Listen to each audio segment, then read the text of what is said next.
Happy holidays and happy new year, everybody. We're taking a look back at the best of 2023 from the Hidden Killers podcast. And today, a look back at the best of Murder in the Morning. Some of our most compelling stories of 23. Enjoy. Murder in the Morning from the Hidden Killers podcast. If you had enough time to digest the impact statement or the statement made by Lori's attorney, now we can move on to the next ones. These are the statements we're going to be hearing from Colby Ryan, that is Lori's son, who testified in court during the trial. And then, bonus everybody, Lori Vallow speaks. We get to hear a full 8 minutes and 44 seconds of Lori Vallow with an open mic. No, that's exactly what it is. It's like open mic night, baby. Very much. Before we get to Lori, let's take a listen to Colby Ryan making his impact statement to his mother and to the courtroom. We have been asked to read Colby Ryan's statement into the record, and so I'll do that now. Very well. As the older brother to Tylee Ryan, J.J. Vallow, and the son of Charles Vallow, I want to say the generations have been affected by these murders. My children will never know their uncle, their aunt or grandfather, or even their own grandmother. Tylee and JJ brought so much light into this world. With their lives being stolen, I would like to share this. I believe that nothing could or will ever be the same. Tylee will never have an opportunity to become a mother, wife, or have the career she was destined to have. She'll never be able to have the life she deserved. JJ will never be able to grow and spread his light with this world the way he did. He will never have a chance to grow up. My girls will never have a chance to know them in this life. My siblings and father deserve so much more than this.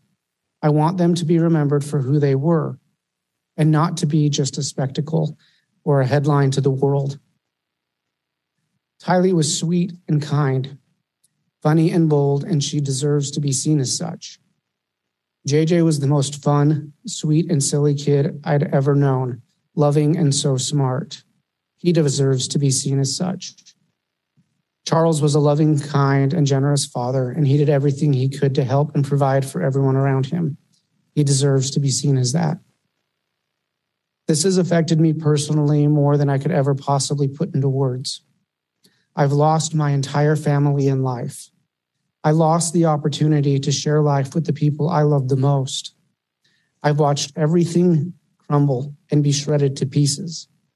I have lost my sister, brother, father, and my mother. I've lost cousins and family, friends, and everything in between. These murders have changed everyone's life who loved these beautiful people, but I still know that God is above holding them in his arms and will provide a life after this to reunite. I pray for healing for everyone involved, including those who took the lives of all the ones we love. Thank you. So that there was the statement from her son, very straightforward, not really showing a whole lot of empathy whatsoever for his mother whatsoever. Understandably. Yeah. Now we take you, ladies and gentlemen, to Lori Vallow's impact statement, or whatever you want to call it, where she addresses the court and her victims and anybody who's still left listening. Let's play that. I'd like to start by quoting John from the New Testament in the Bible. Of course you do.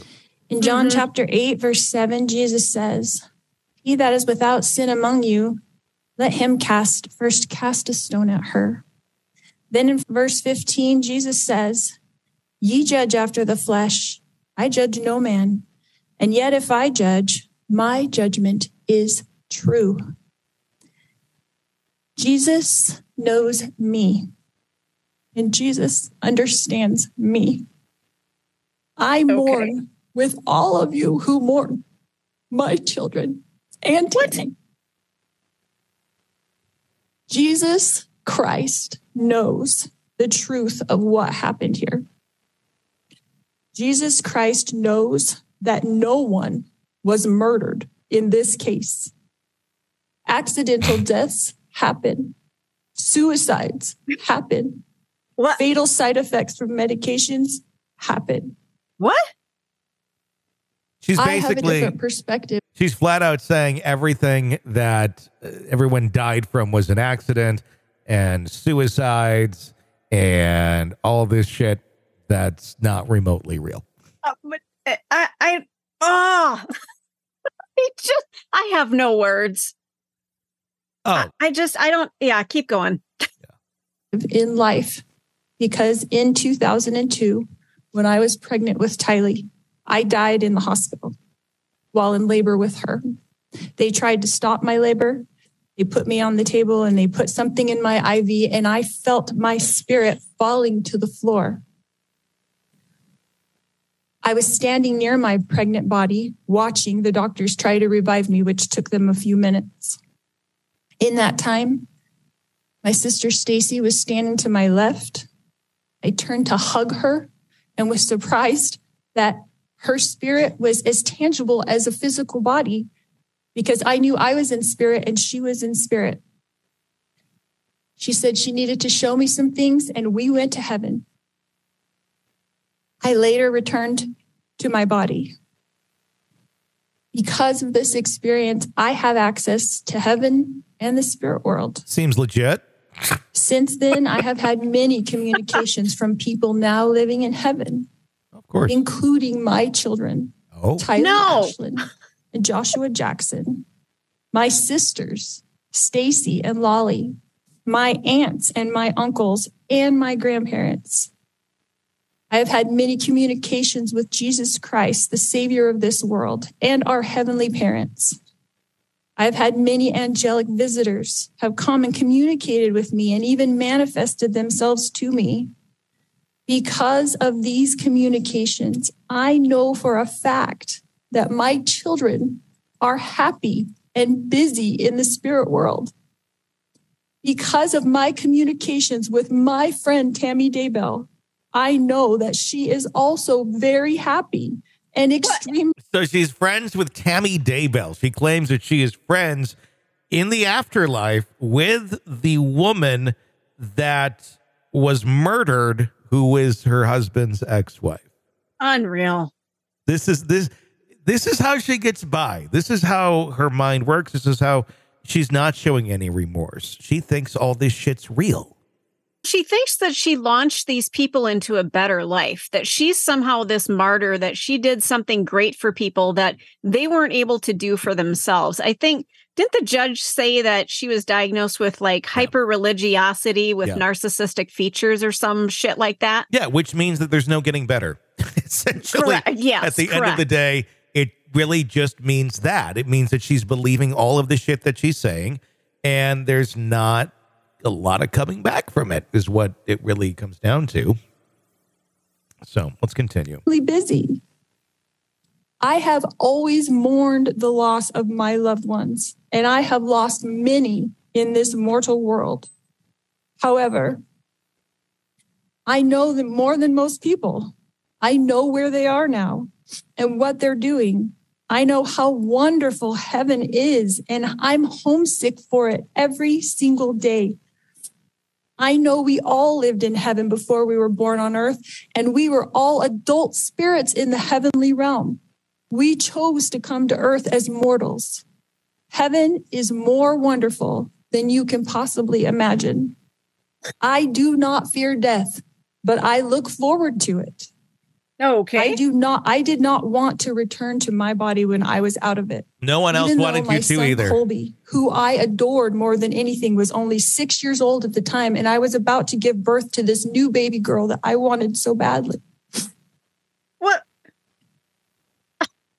I was a young mother, and you would think I wouldn't want to leave my children, but as I stood in heaven, I did not want to go back. I thought they would be fine without me because I was peaceful and I was happy and I was home.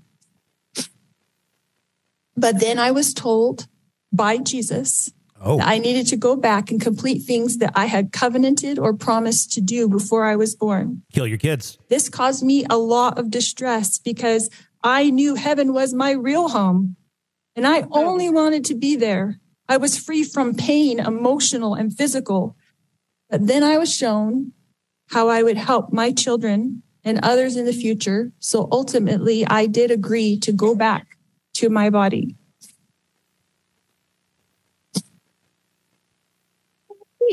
Kylie has visited me. She is happy and very busy. Kylie is free now from all the pains of her life. Kylie suffered horrible physical pain her whole life.